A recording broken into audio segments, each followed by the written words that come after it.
So I know when you came here, you probably saw that the title was a lot different. It was how religion has affected society throughout the years. But then as I kind of really delved deep and I talked to my advisors, my focus shifted towards fundamentalism in religion, which is a big part that actually plays. It's affected a lot of movements, a lot of politicians, a lot of figures in the past have kind of had their beliefs rooted in fundamentalism. So I guess I could argue that it is part of how religion has affected society. But in order to kind of talk about this, we kind of have to know what fundamentalism is because it's argued by a lot of people. So fundamentalism originated in the 20th century. It's actually a counter movement towards modernity, secularity, and overall perceived, that's the important word, perceived moral decline. So it's kind of, think about it this way. At this point in time, a lot of things were there was a lot of religious themed language. I know in history we talk about it. The Constitution, how people talk, a lot of traditions, Christianity, Islam, Judaism, they played a vital role in people's lives, and they still do to this day, but it was definitely a lot more prominent back then. So when people slowly kind of started moving away from that, or it was perceived that people started moving away from that, fundamentalism, this belief that we should kind of go back to how it was before, started to rise. Originally, it was meant to defend the literal interpretation of these rudimentary texts. So think about it this way, we see we're shifting towards a new era. People, they grow fearful. They're like, okay, well, what's different? We see that what they see is moral decline, like sinning, for example, or just depravity. They're like, well, what was different then? People were much more religious back then, so let's go back to that.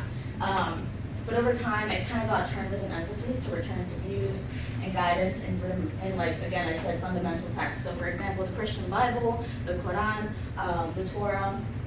Again, I mentioned it's an emphasis on scriptures and religions as part of your social, personal, spiritual identity, and then we'll see later on as part of your political identity in some cases. So because it's kind of now used as an umbrella term, there's a lot of nuance that comes with it. So one thing that I want to emphasize is that religious conservatism is not fundamentalism. They're very different. Religious conservatism is a lot more flexible in that sense. When someone's religiously conservative, they might say that spiritually they view their life this way, but socially, personally, politically, they might lean another way. They might believe in something else. They're a lot more open to engaging in debate and talk in kind of these differences. While traditionally fundamentalism has had a more narrow-minded, kind of rigid view because they're basing a lot of their beliefs off religious literalism. What that means is that they're kind of focusing on what the scripture says specifically, the literal, what it's saying. So a good example of this would be, it's a little odd, but Jesus turned water into wine. Religious literalism would be that I literally believe Jesus turned water into wine. Whether you believe that or not is up to you, but there's that. So yeah, it's often an oversimplified term. People sometimes use it interchangeably, but it's also, the way I'm going to be using it today is kind of going to be an umbrella term.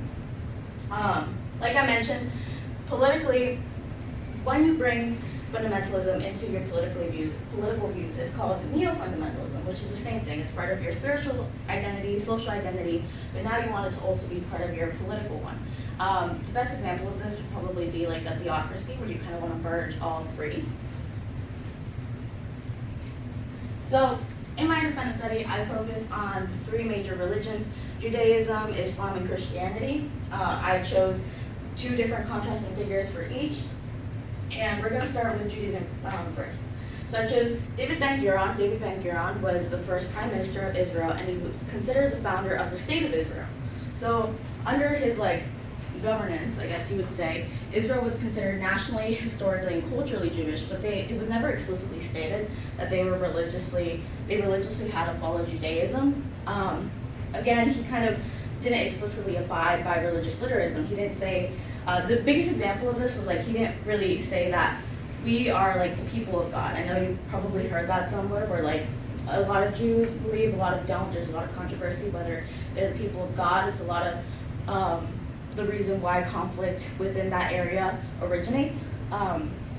So he did not align with fundamentalist Jews or religious abolitionists.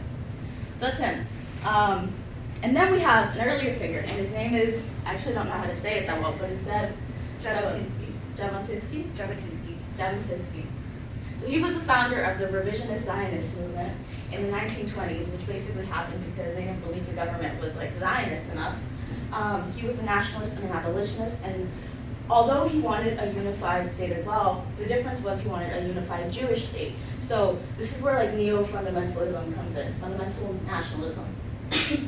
A lot of this was coming under the biblical claim, which I said before, which is like the Jews are, the people of God.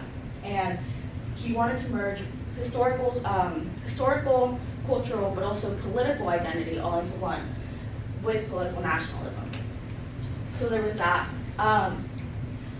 Christianity, this one's a little cool. I think when we think of fundamentalism, we have this kind of stereotype association that comes with it, but as you'll see with James Cone, he's actually, for his time, and even now we would consider him to be very, I guess the term would be woke, very transformative and radical for who he is. But we're going to start with Reinhold Niebuhr first, because I know Kapoor loves Reinhold a lot. Reinhold was an American theologian, and he was actually a politician as well. And his whole belief was that human nature and society is naturally flawed. We just can't get around that. However, we should also try to not sin and try to be moral. So how this applied was that we think about it this way. We can do as many things. We can try to avoid, drinking, we can try to avoid smoking, but at some point you're probably gonna hit a joint. I'm sorry, that was really blunt. But you shouldn't try to get addicted. That's the whole purpose. One of his because of this, he kind of really hated Puritan and ideological people because he believed it was really abstract and unattainable. Think of him as a more pragmatic, like down-to-earth guy. Because he was a politician, I don't know if you guys know this, but Barack Obama actually referenced him in some of his interviews and speeches, and he believed that for the greater good, sometimes a moral action has to be taken in order to prevent further dispute. So this is kind of a more diplomatic way of saying the end justifies the means. I don't know if you all heard that. It's from Niccolo Machiavelli. So he's known as, he coined the term Christian realism, right? And then we have James Cone, which is this other guy. He's a minister. He was a minister during the Jim Crow era. He was an American theologian. And while he was preaching over the years, he kind of started to interpret and view the gospel as this, through the societal lens, believing it to show that Jesus and the parables, the stories that are told, are all towards the oppressed, not the oppressor. So keep in mind, at this time, people weren't enslaved, but segregation was a thing, Jim Crow law were things. But a lot of this was excused through the Bible. A lot of this was excused through Christianity. And James Cone at the time realized that's not true. Jesus himself was a minority. He was oppressed. So by teaching, he was teaching this to his congregation, he kind of used this as a way to critique white supremacy and white supremacists and racism at the time. Because I don't know if you've all heard, at least, the Bible, there's some critiques out there of the Bible where in the Old Testament it mentions the relationship between slave and master and obeying, right? But he was calling out that in the New Testament it was actually the opposite. So yeah, that's Christianity. And then the last one is Islam. And for Islam, I focus on these two figures. Again, they're similar to Judaism. I chose cultural versus fundamental nationalism. So he was an influential figure and writer, and I'm sure if you guys know a little bit about, not a little bit, if you guys know about some extremist movements and groups that have happened, you'll know that a lot of his writings, a lot of his beliefs were used as motivators for these attacks. So he was an ideological absolutist. He believed that people should hold a more conservative and traditional view of Islam, and that we should kind of go back to adhering to those texts in order to reach a full pure Islam. He hated modernity, Western secularism, and just anything that kind of would threaten his belief. Again, I mentioned it earlier, a lot of fundamentalists kind of have this rigid view because they are basing their beliefs off what they see, like a literal text. I say fundamental nationalism because he did want to hold Islam in a political viewpoint as well. He wanted it to expand not just in your personal and spiritual life, but also in your political life. And then we have a complete opposite here. His name is Reza Aslan. So he's an Iranian-American author, writer, and a scholar. So he actually believed that religion is a spectrum. It's always fluctuating. different time frames, every new generation, religion will be reinterpreted, and because of that, it'll always be reshaped. Different people will view text differently as time goes on. So because of this, we can never really, he rejects the idea of a true Islam that will never be there because people view things differently. Different generations are raised differently. They're not going to see the same thing you did 20 years ago. Right? And so because he's Iranian American, he also experienced a lot of segregation, a lot of discrimination, and he kind of noticed the stereotypes towards the Middle